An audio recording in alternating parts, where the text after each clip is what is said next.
como a WSL está aplicando e desenvolvendo estratégias para posicionar as suas marcas, as marcas que apoiam a estrutura da WSL, né, da World Surf League, como protagonistas e também no esporte, nessa relação do esporte, a própria WSL se constituindo como um ecossistema bastante robusto ali, levando entretenimento, trazendo com que o conteúdo da WSL chegue também à família, não só ao atleta, não só àquele público que está mais diretamente ligado ao esporte ou à prática do esporte. E para falar sobre isso, né, falar sobre do mar ao marketplace, como a WSL surfou a onda da transformação digital, eu vou chamar aqui, a gente vai ter um videozinho de introdução, então, mas eu já vou deixar aqui a apresentação. Eu quero chamar aqui ao palco ele que é administrador de empresas, graduado pela FAAP, tem pós-graduação na SPM, MBA na Fundação Dom Cabral, extensão na Kellogg School of Management de Chicago, especialização em Harvard, e a sua carreira inclui passagens pela Ambev, Vivo, Michael Page, T4F, a Time for Fun, Trafic, e ultimamente, né, tem focado ali nos últimos 6 anos, ocupando a posição de presidente da World Surf League aqui na América Latina. O Ivan é conselheiro também da Fanbase, da Final Level, então está sempre ligado também nesse apoio às startups. E autor do livro Patrocinei, eu recomendo muito a leitura do livro dele, a gente entender o valor das marcas nessa relação. Escreve mensalmente sobre negócios do esporte para a Exame e para a Máquina do Esporte, e também é palestrante e professor de pós-graduação nos cursos de marketing esportivo da SPM, da CBF Academy e do Comitê Olímpico Brasileiro. Vou convidar ao palco o Ivan Martinho, presidente da América Latina da World Surf League, da WSL, e eu vou chamar o vídeo enquanto ele vem. Eu adoro o Brasil!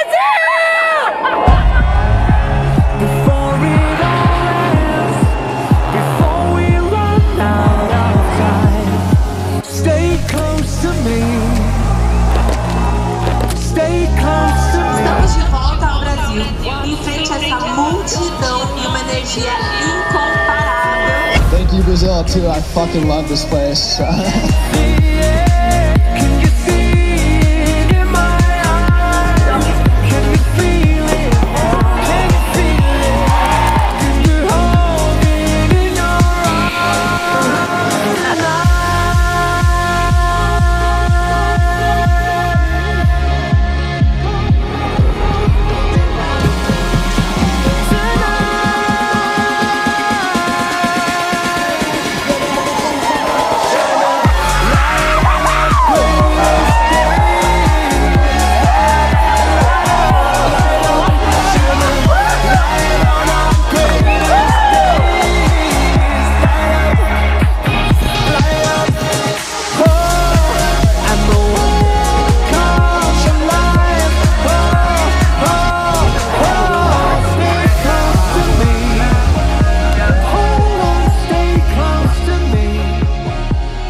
Boa tarde, pessoal.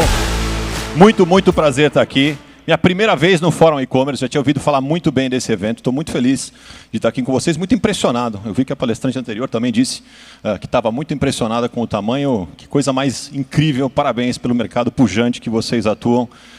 De fato, uma honra. Esse filme que vocês acabaram de ver aqui aconteceu há exatamente 30 dias atrás, na praia de Saquarema, que fica a 2 horas de Rio de Janeiro, na praia de Itaúna, na verdade, na cidade de Saquarema, que fica a 2 horas da capital, Rio de Janeiro.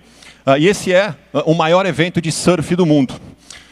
Hoje a gente vai falar aqui de surf, mas mais do que falar de surf, a gente vai falar de disputa por atenção, que eu sei que é uma coisa que tem a ver muito com o meu negócio, eu vou falar sobre isso, mas também, com certeza, tem a ver muito com o negócio de vocês. E aí, queria dividir um pouco dessas ideias e, ao mesmo tempo, escutar de vocês. Afinal, a gente vai fazer uma dinâmica aqui, e que tem um prêmio bem legal também, que eu convido vocês não só a prestarem atenção, mas ficarem até o final da palestra. Muito bem, o Camilo já me apresentou, eu sou um apaixonado pelo que eu faço, imagino como vocês, trabalho numa indústria que também cresce bastante, é apaixonante, costuma chamar bastante atenção. Gosto de esporte desde garoto, pratiquei diversos esportes, nunca fui profissional em nenhum deles, mas pratiquei diversos esportes e há 6 anos fui convidado para assumir a WSL na América Latina. Tenho essa atuação como professor, como palestrante, também escrevo artigos, tive a chance e o orgulho de lançar um livro esse ano falando sobre essas temáticas, né? E agora, há 6 anos, completei agora recentemente em julho, na verdade em junho do mês passado, 6 anos à frente da WSL. E aí, o que eu queria contar para vocês aqui é um pouco de qual foi essa trajetória do que eu encontrei nesse esporte, nessa gestão que há 6 anos eu venho fazendo, junto com, obviamente, com o time aqui, representando um time grande de pessoas que nos ajuda a fazer desse esporte e desse negócio do surf, desse esporte como negócio algo gigantesco. Trazer para vocês como foi um pouco desse processo, porque talvez vocês possam se identificar. E aí, também dizer que o surf ele tem várias analogias super interessantes com o mundo dos negócios, né? No surf, quem aqui é surfista? Levanta a mão. Se puder iluminar, por favor, a plenária para mim. Ah, muito bem. E quem não surfa, mas acompanha o surf? Levanta a mão. Ah, mais gente.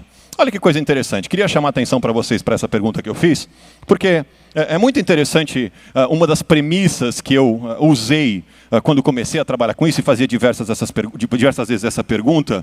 Todas as vezes que eu perguntava para alguém se a pessoa gostava de surf, a primeira coisa que ela falava é gosto, não gosto, mas ela falava, olha, eu não surfo, mas gosto, ou eu surfo e gosto. Percebi que quando eu perguntava para as pessoas se elas gostavam de Fórmula 1, por exemplo, ninguém ficava se explicando que não, eu não dirijo um Fórmula 1, mas gosto da Fórmula 1. Então eu percebi que aí tinha alguma coisa que poderia ser feita, né? Por que para gostar de surf você precisa surfar? Eu entendi que talvez a gente pudesse criar outros argumentos e outros atributos para que sim, do ponto de vista do negócio, assim como já acontecia, eu vou falar aqui sobre isso dentro da água, o Brasil também pudesse ser referência mundial no que é organizar eventos de surf, no fundo chamar atenção, fazer negócios voltados a esse conteúdo que é o surf. No surf existe uma ferramenta, existe um ritual, na verdade, que a gente chama de Dow Patrol. Quem é surfista sabe que esse ritual consiste em chegar na praia de manhã e fazer a observação das ondas, estudar as ondas, estudar qual a condição, onde está o canal, por onde você entra. Tem vezes que tem onda, tem vezes que não tem vezes que você entra, tem vezes que você não entra, a maioria das vezes você entra na água, mas entende qual vai ser o seu posicionamento. A mesma coisa você faz quando você assume uma nova função executiva, não é assim? Você, ou seja empreendedor, que você vai abrir o seu próprio negócio, ou você vai trabalhar como executivo, você vai fazer um estudo que a gente chama aí, né, que eu dou o nome de Strategic Onboarding, ou seja, você vai entender que tipo de estratégia você vai utilizar, com calma, fazer a leitura do ambiente, para então começar a colocar em prática o que você acha. Provavelmente, se você sair colocando em prática sem fazer um estudo prévio do que está acontecendo, lembra bem aqui o que o surfista está fazendo antes de entrar na água, provavelmente você vai cometer erros, talvez até morrer afogado. Então aqui a gente precisa fazer esse estudo com muito cuidado. Indo adiante, pessoal, em 2019 então, eu estava lá e assumi essa responsabilidade em junho de 2019. E eu trabalhei anos com futebol, trabalhei anos com televisão. Acho que, como vocês já ouviram muitas vezes que o Brasil é o país do futebol. Eu estava pensando, vindo para cá, que o nosso mercado, para tentar trazer para vocês, como vocês vão pensar, já ouviram com certeza essa história sobre o Brasil, o país do futebol, estava pensando de tentar trazer essa realidade para vocês do ponto de vista de negócio. Imagina juntar o TikTok Shop, a Amazon, o Mercado Livre, a Shopee, o Magazine Luiza, todos esses em um só, e concorrer com esse player que é a junção desses 5 que eu falei. Esse é o futebol no mundo dos negócios do esporte. O futebol é quem chama mais atenção, no Brasil, né? Quem chama mais atenção, quem mobiliza, quem dá audiência. Então, era esse o cenário que eu tinha ali como executivo, de como encontrar caminhos para competir com esse gigante, no que era dito a terra do futebol, mas sem, naturalmente, perder o que era a essência desse esporte que a gente começava a lidar. Muito bem. Falando em essência, o surf é o esporte mais campeão da última década. Eu vou falar um pouco mais para frente. A gente ganhou 7 títulos mundiais nos últimos 10 anos. Está agora se aproximando das finais com chance de ganhar o 8º título mundial através do 5º surfista diferente. O Iago Dora e o Ítalo estão indo muito bem, talvez o Felipe Toledo também. Mas a grande verdade é que em 2019 o Brasil já era tricampeão mundial. O Gabriel Medina, que vocês com certeza conhecem, tinha ganho em 2014 e 2018 e o Adriano de Souza tinha ganho em 2015. E aí eu vou perguntar para vocês de novo, vou pedir para iluminar. Quem aqui acha que ganhar no esporte é a condição única para você conseguir crescer um negócio? Levanta a mão. Não muita gente. Muito bem. Deixa eu fazer aqui umas perguntinhas para vocês ver se vocês me ajudem a lembrar alguns nomes importantes. Porque ganhar é super importante, não é isso? Ganhar, claro, é muito importante. Qualquer atleta quer ganhar, qualquer time quer ganhar. A gente quer ganhar, não é assim? Mas muito bem. Queria que vocês me lembrassem aqui, que levanta a mão. Não precisa falar, só levanta a mão. Se vocês lembram quem que é a medalhista de bronze, Tóquio 2021, meio pesado, brasileiro. Alguém lembra? Levanta a mão.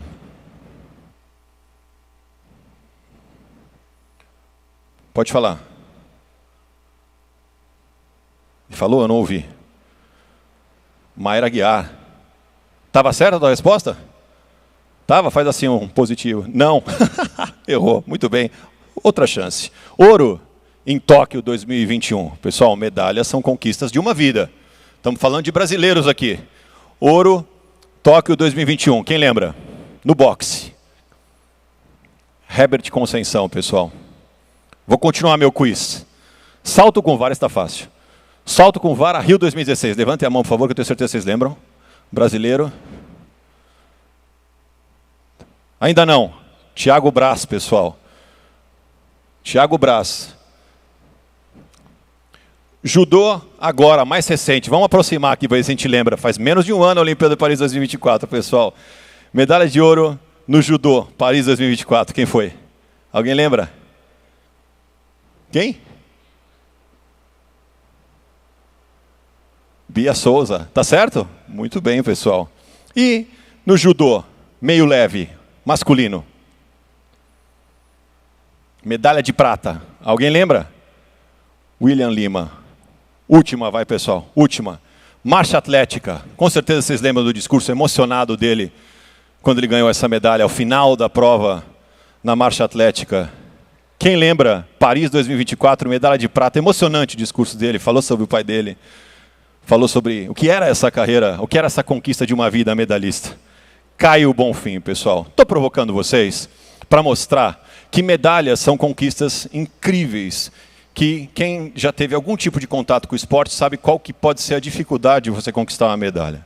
Só que, se eu estava falando de disputa por atenção, não adianta se você tiver um sucesso absoluto por alguns minutos, algumas semanas, e depois você sumir. A consistência, para você manter a relevância, é muito, muito importante. E aí, com esse insight, como que a gente começou a pensar nisso? Primeiro, essa ideia de que o surf sempre fez parte das nossas vidas, talvez sem a gente conhecer. Fala um pouco aqui sobre a história do surf. Existem duas versões sobre onde surgiu o surf. Uma versão de que o surf surgiu no Peru, através dessas pranchas, né, improvisadas, que eram o cabaíto de totora, que os peruanos já usavam, e usavam inclusive não só para se divertir, como também para pescar. Existe uma versão da Polinésia Francesa, o Tahiti. O rei Tahito é feito, o rei Taito, né, que a pronúncia correta, é tido como o primeiro praticante do esporte, mas de verdade, um campeão olímpico de natação, que é o Duke Kahanamoku, que é o responsável, um havaiano que é o responsável pela projeção do surf. Não por acaso, o Havaí é também tido como berço do surf mundial. Agora, indo além da história, a grande verdade é que a nossa história tem surf, sem a gente parar para pensar. Lembra, aqui eu estou estudando algo que, peraí, o Brasil é o país do futebol? Peraí, deixa eu entender. Onde está o surf? Onde está esse esporte? Ele está na nossa vida, está incorporado em diversos aspectos. Quem aqui tem na faixa de 40 anos como eu, vai lembrar do Jubilula, né? Levanta a mão aí quem lembra do Jubilula. Assistia o Jubilula? Não. Hoje em dia, acho que o Jubilula fazia umas piadas lá e tinha umas situações que não poderia passar hoje em dia na televisão, mas a verdade é que tinha na época, não é? O Jubilula, o Surfista Prateado, os próprios filmes, o Lilo Stitch, que voltou a virar um hit agora esse ano. Então, ou seja, quantos aspectos interessantes haviam nesse negócio, né? nesse esporte, e que chamava de fato a atenção. Quem também aqui, provavelmente, mesmo sem ser surfista, teve uma camiseta da Company, ou uma carteira da OP, ou mesmo uma jaqueta da Hang Loose? Marcas que fazem parte da nossa juventude, marcas que fazem parte do nosso crescimento, mesmo sem ser surfista. Aqui tem um executivo pensando de quais são as formas de construir posicionamento para poder competir com esse gigante chamado futebol. E, obviamente, os efeitos que você tem de ser um praticante de surf. E esses efeitos são incríveis. Eu mesmo, que não sou surfista de origem, mas sou um surfista que passei, sabia surfar de algum nível quando era garoto. Depois fui jogar basquete, joguei vôlei e voltei a praticar o surf mais velho, quando voltei a trabalhar com surf. A grande verdade, pessoal, é que isso tem um benefício incrível para a saúde mental, a conexão com a natureza, uma série de aspectos que fazem você se descobrir. Essa analogia com os desafios da vida, de cair e levantar de novo, de se divertir com as próprias quedas e tudo isso. Aqui coloca um QR Code para quem tiver interesse. Tem um documento na Netflix, tem um documentário na Netflix super interessante que conta a história de soldados, né, veteranos de guerra que, obviamente, provavelmente passaram por situações dramáticas em suas vidas e que depois têm problemas de depressão, tomam muitos remédios para dormir, não conseguem dormir, são nervosos, tem essa coisa aí, esses problemas incríveis de doença mental, depressão e tudo isso, que é muito triste, na verdade, essas pessoas que passam por esse tipo de experiência e que, através do surf, conseguem encontrar novas razões para viver. Recomendo vocês assistirem, quem se interessa pelo assunto, recomendo muito vocês assistirem, que o QR Code está na tela aí. Chama Surfar por uma Nova Vida, em português, ou Resurface, em inglês, está disponível na Netflix, é super interessante e emocionante também. E aí, obviamente, fui entender o esporte como negócio, né? Como que era isso do ponto de vista de negócio? Onde estava o dinheiro? De que jeito a gente era uma empresa? Onde estavam as receitas? Que eu me deparei, a principal tipo de receita que nós tínhamos à época era um grupo de patrocinadores. E esses patrocinadores, eles basicamente se concentravam em marcas de surfwear, roupa de surf, então Billabong, Quicksilver, Rip Curl, todos esses logotipos que vocês podem ver. E a única marca que não era endêmica, que a gente fala, endêmica é quando faz parte do segmento, né? A única marca que não era endêmica era a Oi, à época, em 2019. A Oi, àquela altura, infelizmente, já estava com alguns problemas de recuperação judicial. Bom, passando isso, eu fui estudar um pouco de quem poderia ser o público-alvo. O público-alvo, na minha cabeça, então, quem gosta de surf é porque surfa. Me disseram isso, eu vou entender melhor. Fui conversar com alguns surfistas, fui entender um pouco se os surfistas queriam ou não queriam mais surfistas na onda deles. Aí me deparei com depoimentos parecidos com esse aqui, ó. Eu sou contra o surf nas Olimpíadas, eu sou contra esse todo mundo ficar aí ralando pra caramba, trabalhando pro surf crescer. Crescer pra quê? Qual o benefício que o surfista tem com o surf crescendo? Nenhum. A vida dele é como se todo mundo estivesse trabalhando numa coisa que vai te prejudicar, vai tornar a experiência do surfista pior. Cada vez é pior, cada vez tem mais gente. Que interesse que o surfista tem que o surf, está nas Olimpíadas, não sei quantos milhões de views, não sei quantos milhões de novos praticantes, agora vamos crescer não sei quantos %. Cara, até o final dos anos 80, eu era um cara que mais divulgava o surf. Eu falava, fiz matéria de Bali, fiz expedição Indonésia, fiz um monte de coisa. Eu ficava tentando, surf é demais, você tem que vir surfar também. No início dos anos 90, eu falei, caramba, tô maluco, esse negócio vai se voltar contra mim, isso vai virar um inferno. Não quero nada. Virou contra o feiticeiro. Não quero fazer parte disso, eu não quero estar nessa barca ajudando o surf a crescer.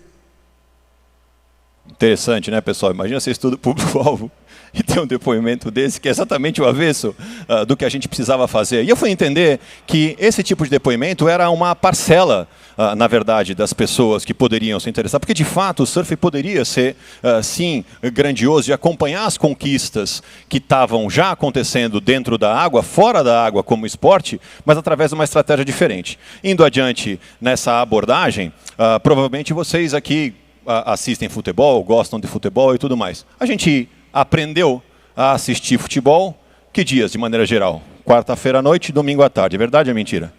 É assim, não é? Não tem toda quarta-noite, todo domingo à tarde, não tem futebol na TV? É assim, não é? Hoje tem muito mais canais, mas historicamente desse jeito. Isso é a previsibilidade. Então, estou convidando vocês para assistir o jogo de hoje à noite. Todo mundo, você vai lá, marca um churrasco, assim por diante e tal. No nosso esporte não é assim, pessoal. No nosso esporte a gente depende da condição das ondas. O que quer dizer que a gente marca os nossos eventos em uma determinada janela, e nessa janela de dias, ou seja, 9 ou 10 dias, o evento vai acontecer 3 ou 4 dias. Quais são esses dias? Aqueles que tiverem as melhores condições de ondas. E eu sei com antecedência quais são esses dias? Não, nós não sabemos, porque ele não depende só do swell, que é a sequência de ondas e a aproximação das ondas da costa. Ele também depende do vento e depende de outras variáveis que a gente não controla. Existe uma previsão, ela vai se tornando mais fiel e fidedigna à medida que você se aproxima da data, mas a grande verdade é que ainda assim ela é passível de erros. Então, nós não temos nesse esporte, pessoal, previsibilidade. Pensa do ponto de vista de programação de televisão, que desafio que isso nos traz e o como, desde o começo, esse esporte começou com essa ideia digital, muito antes de qualquer outro esporte. Por quê? Porque para a gente conseguir chegar, e se a gente quer crescer, a gente precisa chegar até o nosso público consumidor e o nosso potencial consumidor com a tela que ele tem nas mãos. E a tela que ele tem nas mãos é uma televisão ou um celular?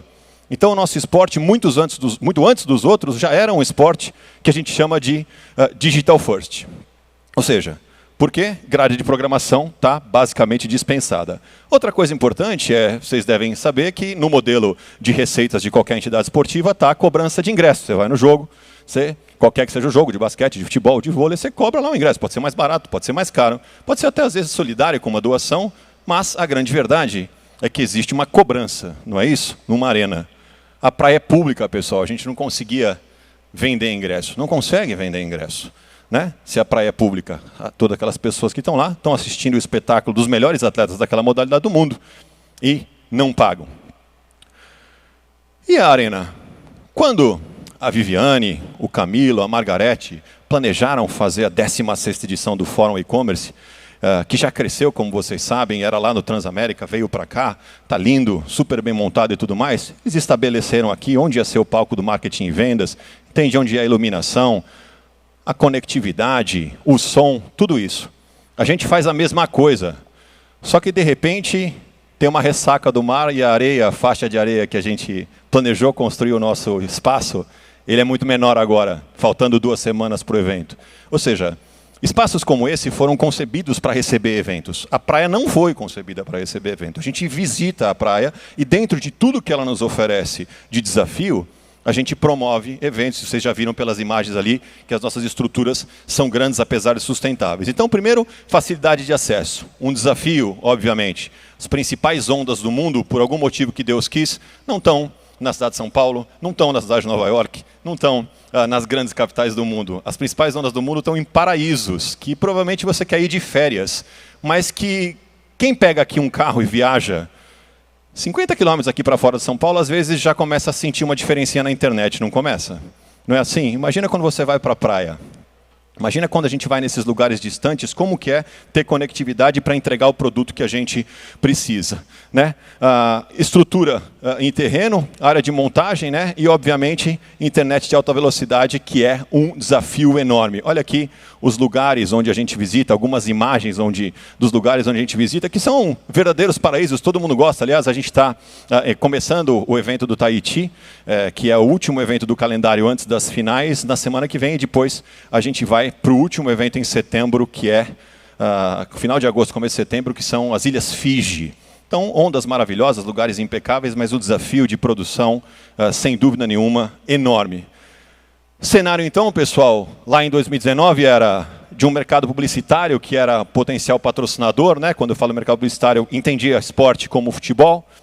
audiência ligada às conquistas sazonal, né? Então o Brasil ganhava, tinha audiência, o Brasil depois, durante o ano, não tinha mais audiência.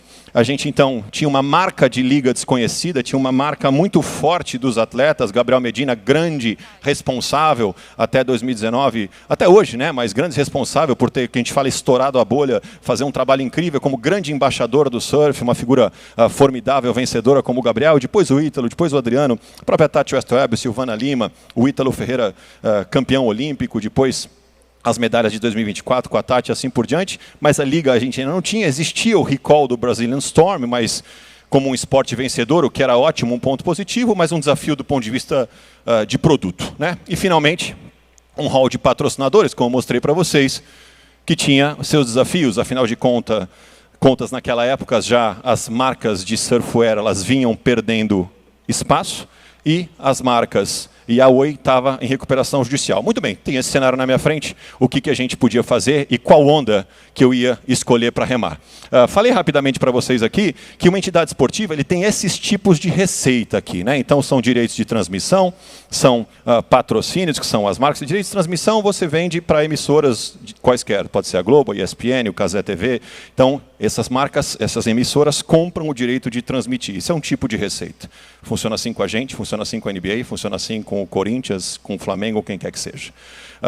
Patrocínio são as marcas que se associam à nossa entidade. Funciona assim também com outras entidades, com ligas, funciona também com o surf. Cita aqui a presença do meu amigo Maurício do Banco do Brasil, que está aqui nos prestigiando, um dos grandes parceiros que a gente tem na WSL. Depois, obviamente, eventos, né? Qual é a força que os nossos eventos têm em cada cidade que visita? Obviamente, o conteúdo e o licenciamento. Vou passar rapidamente por cada um deles para mostrar o que a gente foi transformando e mudando em cada um, sempre com esse olhar de quais seriam os gatilhos de crescimento que nós poderíamos ter para conseguir ocupar espaço, chamar audiência e, consequentemente, com isso, trazer um novo nível de investimento, um novo nível de atenção, um novo nível de patrocinador. A história era muito boa, sem dúvida nenhuma. A história era maravilhosa, a gente já ganhava. Mas ganhar, como vocês mesmos me disseram aqui, já que acabaram não conseguindo se lembrar dos medalhistas olímpicos, não parece ser suficiente se você não tem uma história que vai sendo contada adiante. Dito isso, a gente então, na primeira medida né, que eu acabei tomando ali foi trocar o nosso parceiro de transmissão. A gente acabou saindo da ESPN, que é um canal espetacular e que tem uma programação riquíssima, mas uma grande verdade que dava menos atenção para o esporte surf, frente à enorme competição que tinha, do que nós conseguimos ter no Grupo Globo, onde nós temos uma distribuição multiplataforma. A gente também trouxe, pessoal, a transmissão em português. Nós tínhamos só uma transmissão em inglês. Aqui a gente queria criar rostos, queríamos criar caras para o esporte no Brasil. Não só os atletas, obviamente, mas também quem é o apresentador, quem são as apresentadoras, as vozes em português para se conectar com esse público local, contar histórias e fazer essa manutenção. Obviamente, criando um novo inventário, uma nova forma de fazer essa promoção e trazer esses parceiros comerciais. Depois, a gente passa aqui para a estrutura dos eventos, e aí eu chamo a atenção aqui do que vocês estão vendo nas fotos. Essas são fotos reais desse mesmo evento. A gente faz mais de 15 eventos por ano. Um deles é o principal evento do mundo, o maior evento do mundo, que é o Vivo Rio Pro. Então eu cito ele como exemplo, mas a verdade é que essa é a estrutura do Vivo Rio Pro, ou na época o Oi Rio Pro de 2018 e 2019, e essa é a estrutura desse mesmo evento em 2025. Para vocês terem uma ideia, nesse tempo, como que a gente foi fazendo uma transformação da maneira como a gente entendia esse evento ou esse acontecimento. Olha essa foto, 70 mil pessoas nessa cidade, nesse dia. O evento esse ano recebeu 410 mil pessoas. Nesse dia, 70 mil pessoas. Lembrando que a cidade tem 90 mil habitantes, algo incrível, né? Realmente faz toda a diferença para a cidade. Aqui, trago um pouco, fecho a câmera aqui para algum dos espaços dentro do evento, para vocês terem uma ideia um pouco do cuidado com o acabamento, cuidado com a construção, como era e como ficou. Trazendo esse aspecto de participação, trazendo esse aspecto do cuidado com as marcas, do cuidado com os atletas, do cuidado com o fã, trocando a lógica de só falar de esporte e performance, mas também falar de estilo de vida, também falar de sustentabilidade, também falar de igualdade, já que a Liga é a primeira, na verdade, não mais a única, mas a época era a única, hoje não mais, ainda bem, que começou em 2018 a pagar premiação igual para homens e mulheres em esporte de alto rendimento. A WSL foi a primeira a fazer isso lá no ano de 2018, conseguiu dar o exemplo. Quando a gente fala de conteúdo, sem dúvida nenhuma, ter atletas formidáveis, como esses que vocês podem ver, já falei todos aqui, que conquistam, o brasileiro, eu costumo brincar nas minhas aulas que, eu pergunto qual que é o primeiro esporte do Brasil, as pessoas sempre costumam falar futebol, eu falo, não, o primeiro esporte do Brasil é ganhar, e o segundo é futebol. Porque todo esporte que ganha, passa na frente, não é assim? A mídia não dá mais atenção, a gente não fala o assunto. Agora, existe a hipótese de, por um acaso, daqui a alguns anos, não mais ganhar, e aí o nosso negócio vai acabar. A gente já viu outros esportes que já tiveram ídolos incríveis, que se aposentaram ou que se machucaram e que pararam, que não tiveram uma sucessão. Quem acompanha esporte sabe do que eu estou falando, né? O próprio tênis depois do Guga, que agora tem uma geração incrível, de novo começando com o João e com a Bia, ou o próprio basquete do Oscar, da Hortense e da Paula, o Fórmula 1 do Ayrton Senna, vários outros esportes que tiveram gerações vencedoras que acabaram não tendo necessariamente uma sucessão. Então aqui a gente tinha, sim, essa preocupação. Sem dúvida nenhuma, quando as Olimpíadas, muitas vezes me perguntam, as Olimpíadas ajudam? Ajudam muito, mas nós nos preparamos para as Olimpíadas. Nós fizemos um trabalho para nos preparar para as Olimpíadas, para que esses bilhões de pessoas que conheceram o surf através dos Jogos Olímpicos, uma fração deles pudesse se tornar audiência cativa da WSL, para que não aconteça justamente o que aconteceu com essa brincadeira que eu fiz aqui. Nós esquecemos ídolos incríveis brasileiros que conquistaram, né, obviamente. Então, eu acho que posso contar depois com mais detalhe como que a gente fez isso, né, como que é essa estratégia, mas a estratégia digital de posicionamento, vocês conhecem muito mais disso provavelmente do que eu, de SEO, de posicionamento exatamente. E aí, obviamente, alternando a lente da câmera, não só mais falando de performance, mas falando de vários outros aspectos e falando da experiência do fã propriamente dito. Quando a gente fala da experiência do fã, a gente agora não fala mais só de quem ganhou e de quem perdeu a bateria. A gente pode falar disso de uma forma ampla. Você tem uma marca, sua marca tem uma finalidade, você é um site, um e-commerce, uma loja, mas será que esse assunto está restrito ou existem outros assuntos que fazem parte da sua construção, que você pode tratar do ponto de vista da construção de conteúdo para trazer as pessoas e a atenção das pessoas para você? E é isso que a gente fez. Fez inclusive através de aspectos verdadeiros do surf, mas através de aspectos de collab. Então, trago aqui a collab que a gente fez com o Candy Crush, com a própria NBA, o mascote que nós criamos, um evento de transmissão aqui no meio do centro de São Paulo, que nós fizemos a transmissão do surf numa empena, num prédio ali no centro de São Paulo. Essa parceria que a gente fez com a NBA, que foi espetacular, que consistiu, na verdade, em contar uma história conjunta, onde nós resgatamos 1 tonelada de redes fantasmas. Para quem não sabe, rede fantasma é o principal vilão do oceano. Nós resgatamos 1 tonelada de redes fantasmas e transformamos essas redes, que são redes abandonadas pela pesca de arraste, transformamos em cestinhas de basquete e doamos, né, para as tabelas das mais de 100 quadras que a NBA faz manutenção no Brasil, uma parceria muito incrível que chama Nets for Change. Criamos um mascote, aqui uma história que vale a pena, porque a verdade é que esse esporte não tinha mascote, existia uma resistência grande de que talvez, como que a comunidade do surf ou desse esporte que nunca teve um mascote, iria reagir à criação de um mascote. Alguns falaram, inclusive, que poderia ridicularizar, e a gente resolveu estudar e apostar nisso. Não só criamos um mascote que homenageia a cidade de Saquarema, é o Saquá, como também agora a gente tem a condição de fazer a interação desse mascote com várias outras comunidades. Olha aí ele encontrando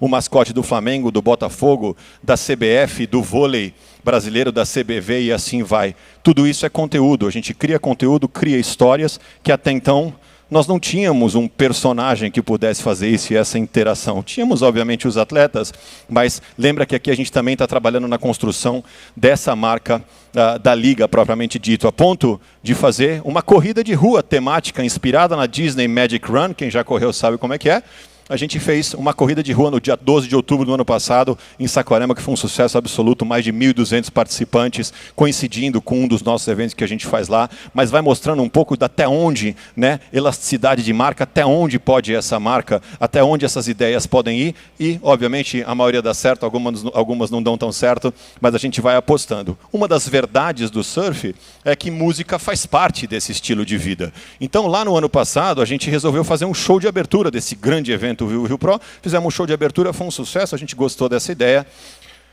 Fazer eventos de música não era bem a nossa área, né? Sair da nossa zona de conforto, mas a gente desafiou o time e queria fazer algo diferente.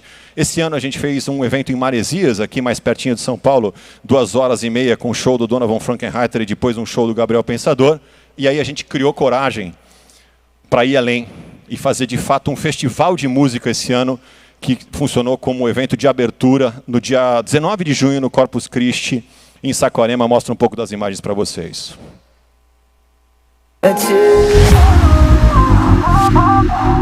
Falar para vocês que eu tenho boas lembranças do festival de música aqui em Saquarema, em 1976. Parecia o Woodstock brasileiro. Milhares de pessoas aqui em Saquarema. Na praia, tinha mais de 30 mil pessoas acampadas. Loucura total, mas uma loucura bacana, né?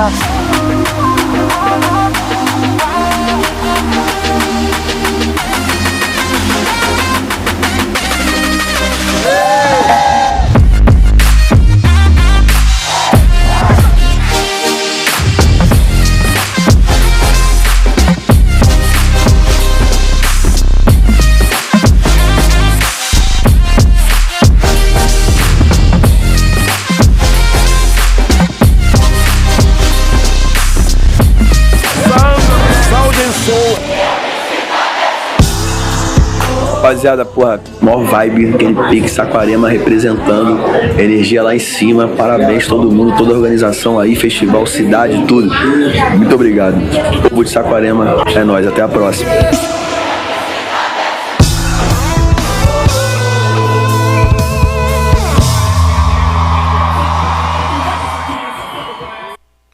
Um time desafiado, que queria fazer mais.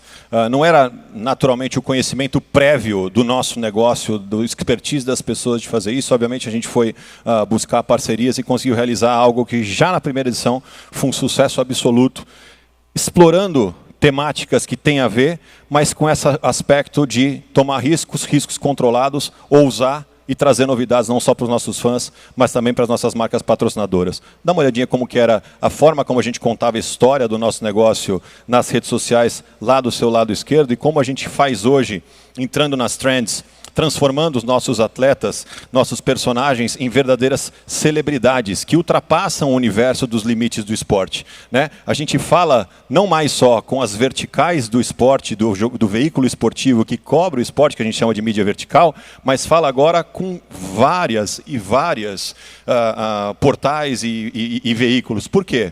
Cada um com um intuito. A gente está no cotidiano, a gente está no hard news, a gente está no trade publicitário. O que nos interessa fazer parte disso? Nos interessa para cada tipo de público diferente a gente expandir. Quando a gente fala do trade publicitário, por exemplo, é o CMO da sua empresa, ou é você que é CMO que lê, né, o mail mensagem, o próprio marketing, e entender isso como plataforma. A ponto, pessoal, de fazer com que os atletas do nosso esporte, uma vez que eles se transformam em pessoas de influência que vão além dos limites do esporte, consigam fazer coisas como essa, participar de reality shows, tá? Obviamente aqui a parceria com a Globo faz muita diferença, mas participar de reality shows, tá no programa da manhã da Ana Maria Braga, ou seja, tudo isso construindo a presença e a frequência que a gente precisava para fazer com que, de alguma maneira, nós nos equiparássemos àquele esporte que acontece toda semana, né? Finalmente, licenciamento, obviamente, quando a gente fala de touchpoint, quem conhece um pouco do negócio de licenciamento, aqui a gente tem o nosso próprio e-commerce,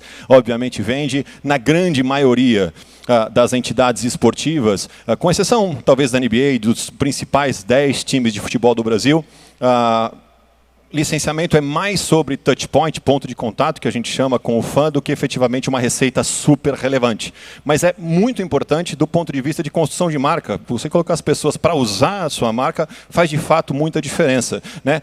Existem muitas né, muitas entidades que fazem isso direito. A gente trabalha com a LPO, que é um parceiro que também faz para o Rock in Rio, que faz para outras empresas por aí. E para nós, ano após ano, a gente tem visto crescer muito e aprendido muito também sobre o que é o nosso e-commerce. Convido vocês a entrarem, elogiarem ou criticarem ou darem dicas lá, que a gente é novato nessa área, que é a wslstore.com.br. Obviamente, não só vendendo nossos produtos, mas também criando essas parcerias com todas essas marcas parceiras. Ao final, pessoal, de todo esse esforço, a gente chega a um resultado, que é um resultado desse aqui. Olha as marcas que, uma vez que a gente criou uma forma diferente de falar do esporte, que tem a capacidade de chamar atenção, que tem frequência, que tem mensuração de dados de retorno, que converte de fato, olha as marcas que nós conseguimos trazer. Lembra daquele primeiro slide?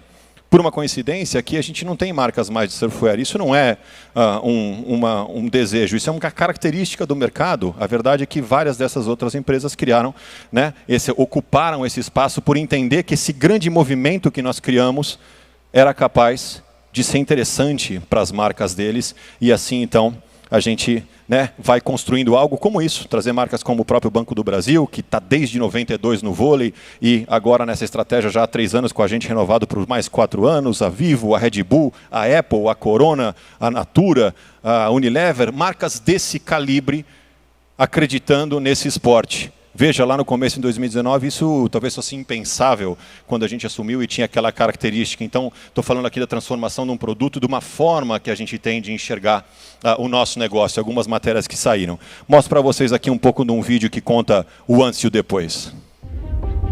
Those who surf know that some days the ocean is flat, with no waves, and there's nothing you can do about it. Through the years, surf contests have been faced with this extreme challenge. In opposition to football or basketball, which have their events scheduled on specific days and times, surfing depends on nature's will. Being dependent on nature, surf events have their competitions divided by days on and days off. Each event is scheduled in a time frame of 9 or 10 days. The actual competition only needs 3 or 4 days, according to weather and wave conditions. Day on, everybody hits the water. Day off, it's like you've imagined. Everybody waits for nature to do its job. This challenge makes it neither clear to the audience nor to the brands that want to get closer to its consumers through the sport.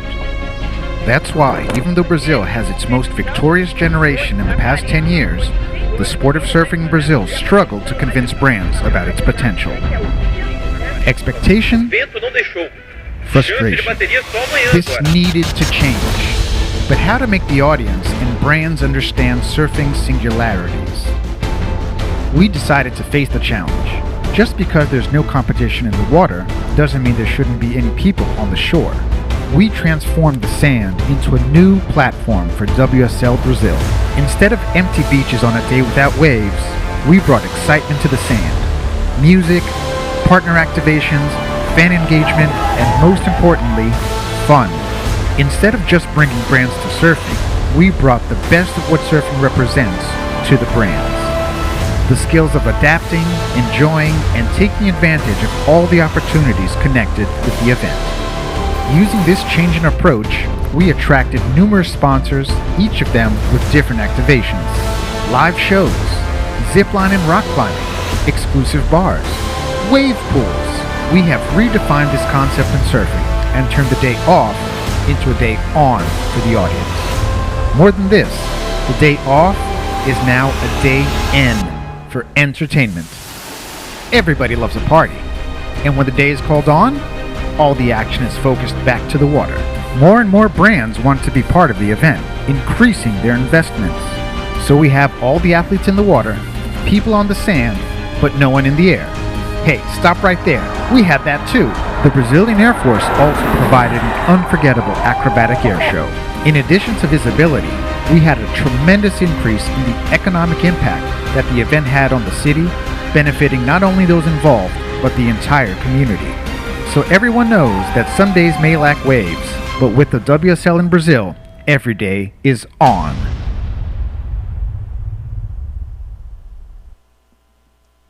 Esse case nos levou a ganhar alguns prêmios, um destaque muito interessante, ao ponto da gente chegar aqui, que esse é um motivo de orgulho grande, de ser eleito pela revista JQ como um dos melhores eventos para se assistir no mundo. Nessa lista está o GP de Mônaco, está o torneio de tênis de Wimbledon, o torneio de tênis de Roland Garros, o Tour de France e outros eventos que a gente admira muito.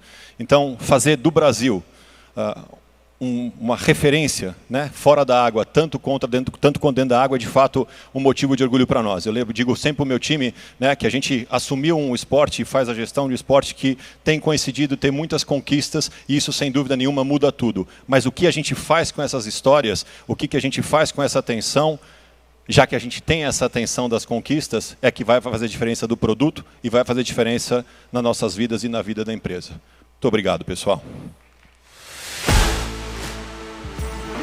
Obrigado.